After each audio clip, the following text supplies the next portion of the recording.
మిథున రాశి వారికి ఈ యొక్క సంవత్సరం నూతన ఆంగ్ల సంవత్సరంలో విద్యార్థులు తమ విద్యలో బాగా రాణించు పొందడానికి ఆటంకాలు నివారణ చేసుకోవడానికి ఏకాగ్రతను పెంపొందించుకోవడానికి బుధవారం నాడు గోమాతకు పచ్చగడ్డి అనేటువంటిది తినిపించి ఆ తర్వాత గణపతికి గరికెను సమర్పించి నమస్కారం చేయాలి. ఓం గం గణపతియే నమః అంటూ గరికె సమర్పించాలి. అలాగే ఈ యొక్క మిథున రాశి వారికి వృత్తిరీత్యా ఆటంకాలు ఏర్పడుతూ ఉన్నట్లయితే మీ గృహంలో ఉత్తర దిక్కులో ఒక కంచు పాత్రలో పెసలు వేసి ఉంచండి.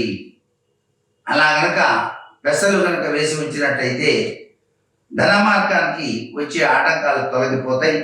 అలాగే ఆకస్మికంగా వచ్చేటువంటి ధన నష్టం, పెద్ద మొత్తంలో ధనం కోల్పోవడం లాంటి సమస్యలు మీకు సంభవించకుండా ఉండటానికి గోధుమ పిండితో ఉండలు తయారు చేసి జలచరాలకి ఆహారంగా తరచూ వేస్తూ ఉండండి.